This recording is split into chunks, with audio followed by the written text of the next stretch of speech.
Hi hello నమస్తే welcome to Andhraprabha నేను ప్రశాంత్ కుమార్. ఆంధ్రప్రదేశ్ రాష్ట్ర రాజకీయాల్లో రోజు రోజుకి మార్పులు కనిపిస్తూ ఉన్నాయి. ఎన్నికలు దగ్గర పెడుతున్న వేళ అధిష్టానంలో ఉన్న బీజేపీ కొత్త వ్యూహాలతో అయితే ఆంధ్రప్రదేశ్ రాష్ట్ర ఎన్నికల్లో మార్పులు తీసుకురాబోతోంది. ఇప్పటికే ఎన్నికలు దగ్గర పడుతున్నప్పుడు కాపు సీఎంగా చేయబోతున్నామంటూ కూడా బీజేపీ అధిష్టానం నుంచి ఒక రాజకీయ వర్గాల నుంచి సమాచారం అయితే వచ్చింది. ఈ సమాచారాలకు సంబంధించి మనతో పాటు ఢిల్లీ బ్యూరో చీఫ్ స్వరూప పట్లపల్లి మనతో పాటు ఉన్నారు. ఆమెను అడిగి మరిన్ని తెలుసుకుందాం. ఇప్పుడు ఎన్నికలు దగ్గర పడుతున్నాయి. ఇలాంటి సమయంలో బీజేపీ ఈ స్ట్రాటజీ తీసుకురావడం మీరు ఏ విధంగా చూస్తారు? ప్రశాంత్, బీజేపీ తీసుకున్నదైతే చాలా మంచి నిర్ణయం. ఎందుకంటే ఏపీ ఎలక్షన్స్ మీద బీజేపీ చాలా సీరియస్గానే ఉంది. అక్కడ ఎలాగైనా తమ బలాన్ని నిరూపించుకోవడానికి ఈ 2024 ఎలక్షన్స్ని వాడుకోవాలని బీజేపీ పక్కాగా ప్లాన్స్ అయితే వేస్తుంది. అందులో భాగంగానే ఇప్పుడు కాపు సీఎం నినాదాన్ని తీసుకున్నట్టుగా తెలుస్తుంది. ఇప్పుడు మనం ఢిల్లీలో ఉన్నాము. ఢిల్లీలోని హెడ్ క్వార్టర్ నుంచి మనకి పక్కా సమాచారం అయితే ఉంది. బీజేపీ సరికొత్తగా తమ పందాలోనే వెళ్ళాలని, తమ బలాన్ని చూపించాలని భావిస్తున్నట్టుగా అయితే తెలుస్తుంది. అందులో భాగంగా కాపు సీఎం నినాదాన్ని ఎంచుకుంది. ఎందుకంటే ఇక్కడ ముఖ్యంగా ఏపీకి వచ్చేస్తే కాపులు, పవన్ కళ్యాణ్, ఇటు చూస్తే టీడీపీ, జగన్, వీళ్ళ మధ్య ఎక్కువగా మన రాజకీయాలు అనేవి తిరుగుతున్నాయి. అంటే పవన్ కళ్యాణ్ని కాపులు తమ హీరోగా, తమకు ఒక కేర్ ఆఫ్ అడ్రస్గా భావిస్తున్నారు. అంటే తమ కాపు సీఎంని ఈ పవన్ కళ్యాణ్లో చూసుకుంటున్నారు. అంటే కాపు నేత ముఖ్యమంత్రి అవ్వాలి అనే వాళ్ళ ఆకాంక్ష అయితే ఏదైతే ఉందో దాన్ని పవన్ కళ్యాణ్ తీరుస్తారు అనే ఆకాంక్షలో ఏపీ ప్రజలు కావచ్చు, ఏపీ ఓటర్లు కావచ్చు ఉన్నారు. కానీ తీరా చూస్తే ఆయనేమో టీడీపీతో కలిసిపోయి ఆయన పొత్తులు అంటున్నారు. తీరా ఈ మధ్య కాలంలో చూసినప్పుడు 24 ఎమ్మెల్యే సీట్స్ అనేది టీడీపీ జనసేనకి కేటాయించడం, ఆ తర్వాత 3 ఎంపీ సీట్స్, వీటితో అయితే పవన్ కళ్యాణ్ ముఖ్యమంత్రి అయ్యే ప్రసక్తే లేదు. అలాంటప్పుడు తమ నేత లీడర్ ముఖ్యంగా ముఖ్యమంత్రి కాలేనప్పుడు మాకెందుకు ఇది అనే ఒక అసంతృప్తి కాపుల్లో బయలుదేరినట్టుగా అయితే కనిపిస్తుంది. అలాంటప్పుడు వేరే వాళ్ళకి సహకారం అందించడానికి మనం ఓట్లు వేయడం ఏంటి, మనం ఈయన వెనక నడవడం ఏంటి అనేది కూడా అసంతృప్తి అనేది బయటపడ్డది. ముఖ్యంగా ఈ మధ్య తాడేపల్లిగూడెంలో ఒక సభ జరిగింది, తెలుసు కదా, జెండా సభ జరిగింది. ఒకవైపు చంద్రబాబు, ఇంకొక వైపు జనసేన అధినేత పవన్ కళ్యాణ్, వీరు కలిసి ఒక సభను నిర్వహించడం అనేది జరిగింది. ప్రజల్ని ఉద్దేశించి చాలా భావోద్వేగంతో పవన్ కళ్యాణ్ మాట్లాడారు. అప్పుడే తెలిసిపోయింది, అంటే ఆయన తాను ముఖ్యమంత్రి అవ్వడం కంటే కూడా చంద్రబాబుని ముఖ్యమంత్రి చేయాలనే ఆలోచనలో ఉన్నారని, ఆయన చాలా సీనియర్ రాజకీయ నాయకుడు, ఆయనకి మనం పట్టం కడదాము, ఆయన్ని అందలం ఎక్కిద్దాం అన్నట్టుగానే మాట్లాడారు. ఇటు జగన్ని దించడమే తన లక్ష్యంగా ఆయన చెప్పుకొచ్చారు. అయితే ఇదంతా కూడా కాపుల్లో రాను అసంతృప్తిని బయట పెట్టిందని కూడా అనుకోవచ్చు. ఈ పరిణామాలన్నీ దీన్ని బీజేపీ వాడుకోబోతున్నట్టుగా అయితే మనకు కనిపిస్తుంది. అంటే బీజేపీ కాపు సీఎం నినాదాన్ని తీసుకొస్తే ఎవరైతే కాపులు ఉన్నారో, పవన్ కళ్యాణ్ వెనక నడుస్తున్నారో, లేదంటే టీడీపీలో ఉండొచ్చు, వైసీపీలో ఉండొచ్చు, వారందరిలోంచి కూడా కొంతమందిని మనం మన వైపుకి లాక్కోవచ్చు అనే దాంట్లో కూడా ఉన్నారు. ఇంకొక వైపు చూసినప్పుడు టీడీపీలో, వైసీపీలో సీట్లు రాని అసంతృప్తులు ఉంటారు కదా, వాళ్ళకి ఇప్పుడు బీజేపీ గాలం వేస్తుంది.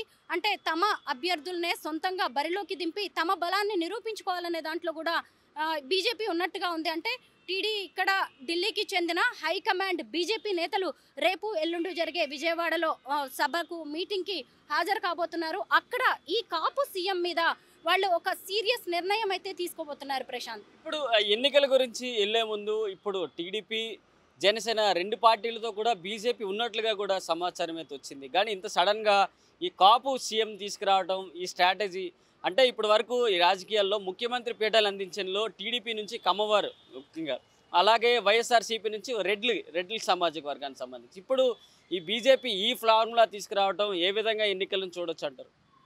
అంటే ఏ పార్టీ ఇప్పుడు ఆల్రెడీ అధికారంలో ఉన్న వైసీపీ, రెడ్డి, ఇటువైపు చంద్రబాబు అంటే నెక్స్ట్ సీఎం కావాలని ఆకాంక్షిస్తున్న చంద్రబాబు కమ్మ సామాజిక వర్గానికి చెందిన వాళ్ళు ఉన్నారు.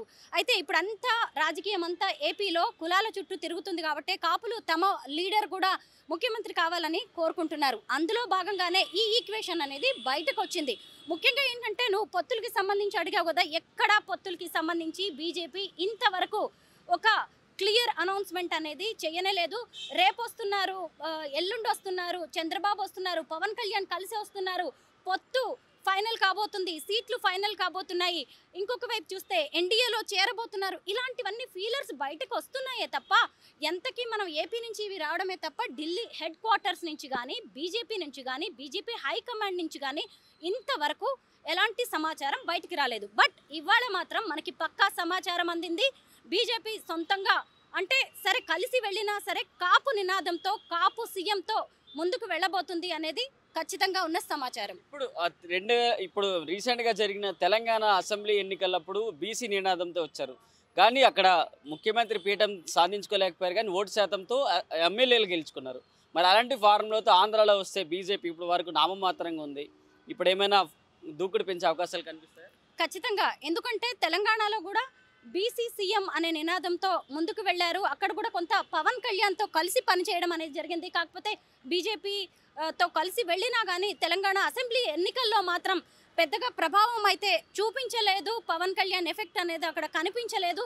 దీంతో ఇప్పుడు పార్లమెంట్ ఎలక్షన్స్కి తెలంగాణలో సొంతంగానే బీజేపీ తమ అభ్యర్థుల్ని ప్రకటిస్తోంది, సొంతంగానే వెళ్తున్నారు. అక్కడ మెజారిటీ సీట్లు కొట్టబోతున్నట్టుగా కూడా మనకి తెలుస్తుంది. ఆ విధంగానే వాళ్ళు ప్రణాళికలు రచించుకుంటున్నారు. ఇప్పుడు ఇటువైపుకి వస్తే అంటే ఇక్కడ ఉన్న కాపు ఫీలింగ్ అనేది ఏపీలో ఉన్నది, పెద్దగా తెలంగాణలో ఉండదు. అంటే ఇంత పెద్దగా రెడ్డి కమ్మ కాపు అనే ఈక్వేషన్స్ అనేవి తెలంగాణలో పెద్దగా ఉండవు అనే చెప్పొచ్చు. అంటే కుల రాజకీయాలు కాస్త తక్కువే అని చెప్పొచ్చు. బట్ ఏపీకి వచ్చేసరికి మాత్రం అది ఖచ్చితంగా బీజేపీకి అడ్వాంటేజ్ అవుతుంది. ముఖ్యంగా పవన్ కళ్యాణ్ చరిష్మా అనేది కూడా అక్కడ ఉపయోగపడవచ్చు. ఇంకొకటి ఏంటంటే పొత్తుకు సంబంధించి కూడా ఒక 2-3 రోజుల క్రితం కూడా బీజేపీ హైకమాండ్ ఏపీకి చెందిన కొందరు లీడర్లతో హైదరాబాద్లో సమావేశం అవ్వడం అనేది జరిగింది. మనం పొత్తులు అనే వాటిని మీరు పక్కన పెట్టండి, దాంతో మీకు సంబంధం లేదు, అది తర్వాత విషయం.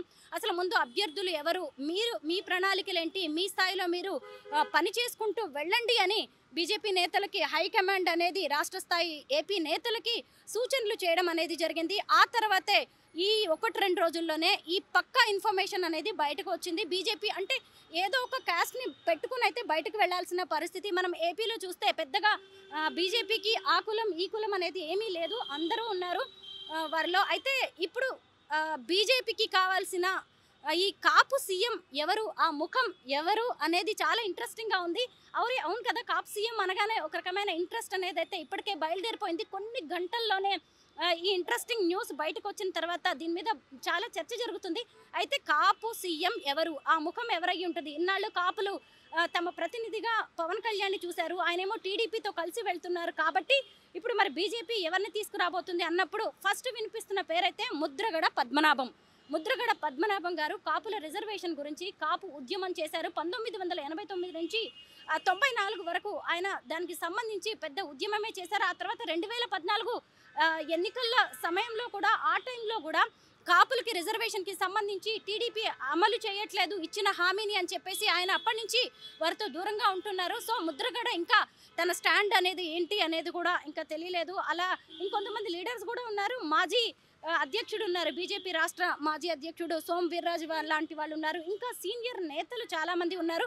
అయితే వీరిలో ఎవరిని బీజేపీ తమ కాపు సీఎంగా ప్రకటించబోతుంది అనేది మాత్రం ఇప్పటి వరకు ఇంట్రెస్టింగ్ టాపిక్. అది కూడా త్వరలోనే దానికి సంబంధించి కూడా ఆన్సర్ వచ్చేస్తుంది. అంటే ఎన్నికల ముందు ప్రకటించి బీజేపీ ఎన్నికలకు వెళ్తుందా, ఎలక్షన్ జరిగిన తర్వాత అభ్యర్థులు గెలిచిన దాంట్లో బీజేపీ సంబంధించి కాపు నేతను బట్టి ముఖ్యమంత్రిని ప్రకటిస్తారనుకుంటారు? అలాంటి అవకాశం అయితే ఉండదు ప్రశాంత్. ఎందుకంటే ముందు కాపు సీఎం అనే ఒక నినాదం తీసుకోవాలని ఇప్పటికే తెలిసింది కాబట్టి ఇంకా సీట్లు ఎంపిక కానీ పొత్తులకి సంబంధించి ఎన్డీఏలో చేరడానికి సంబంధించి ఇంకేది ఒక క్లారిటీ రాలేదు. కాబట్టి ముందుగానే కాపు సీఎంతో నినాదంతో మేము ముందుకెళ్తున్నాము, వీళ్ళలో ఎవరో ఒకళ్ళని మేము చేయబోతున్నాము అనేది ఎన్నికలకి ముందే ప్రకటించి ఆ తర్వాత వెళ్ళే అవకాశం అయితే ఉంటుంది. తర్వాత గెలిచిన తర్వాత అంటే బీజేపీకి ప్రస్తుతం ఉన్న పరిస్థితులను బట్టి అయితే బీజేపీ అధికారంలోకి వచ్చే అవకాశం అయితే లేదు. కాబట్టి ఒకవేళ పొత్తులతో అది ఏమాత్రం ఫలితాలను ఇస్తుంది అనేది తెలియదు, అది ఇప్పుడే మనం చెప్పలేము. అందుకే ఎలక్షన్స్ తర్వాత కంటే కూడా ముందే ఈ ప్రకటన చేసి వాళ్ళు కథన రంగాల్లోకి దిగే అవకాశం అయితే ఉంది. ఇది ఆ ఎన్నికలకి వెళ్లే ముందు బీజేపీ స్ట్రాటజీ. 2 స్ట్రాటజీల్లో ఒక స్ట్రాటజీ పొత్తులతో భాగంగా వెళ్తారని ముందుగా అనుకున్నారు. టీడీపీ, బీజేపీ, జనసేన 3 పార్టీలు కలిసి ఎన్నికలకు వెళ్తాయంటూ వార్తలు అయితే వచ్చాయి. ఇదిగో చంద్రబాబు ఢిల్లీకి రాబోతున్నారు, పవన్ కళ్యాణ్ ఢిల్లీకి రాబోతున్నారు అంటూ కూడా వార్తలు ఢిల్లీ చుట్టుపక్క మొత్తంగా వినిపించాయి. కానీ ఇప్పటికీ ఎన్నికలు దగ్గర పడుతున్న వేళ నిన్న బీజేపీ ఎన్నికల కమిటీ మొత్తంగా సమావేశమైన తర్వాత ఈరోజు ఈ వార్త రావడం ఒక హాట్ టాపిక్గా మారుతుంది. రాష్ట్ర రాజకీయాల్లో ఒక కొత్త మార్పులు రాబోతున్నాయి. ఇప్పటి వరకు టీడీపీ, వైఎస్ఆర్సీపీ రెండు పార్టీలు ఒక్కొక్క సామాజిక వర్గానికి సంబంధించి నాయకులు మాత్రమే ముఖ్యమంత్రి పీఠాల మీద కూర్చున్నారు. ఇప్పుడు బీజేపీ మాత్రం ఒక కొత్త స్ట్రాటజీతో కాపు సంబంధించి సామాజిక వర్గానికి సంబంధించి ముఖ్యమంత్రి పీఠాన్ని ఎక్కించబోతున్నామంటూ కూడా తెలుపుతున్న వార్తల ప్రకారం ఆంధ్రప్రదేశ్ రాష్ట్ర రాజకీయాల్లో మొత్తంగా సూచనల మేరకు బీజేపీ తన ఫార్ములాని ఆంధ్రప్రదేశ్ రాష్ట్రంలో నూతనంగా తీసుకెళ్లే ప్రయత్నాలు అయితే కనిపిస్తున్నాయి. కానీ ఈ ముఖ్యమంత్రి పీఠం పైన ఎవరిని కూర్చోబెట్టబోతున్నారు, ఎవరెవరిని బీజేపీ ముఖ్యంగా ఫోకస్ చేయబోతోంది, ఎన్నికల్లో ఈ రెండు పార్టీలకు సంబంధించి ఇటు టీడీపీ కావచ్చు, వైఎస్ఆర్సీపీ పార్టీ కావచ్చు, ఈ రెండు పార్టీలకు సంబంధించి ఏ నాయకుల్ని తీసుకొని ఎన్నికల్లోకి వెళ్ళబోతున్నారు, ఎన్ని స్థానాలు గెలవబోతున్నారు, అలాంటి అంశాలకు సంబంధించి చూస్తూనే ఉండండి.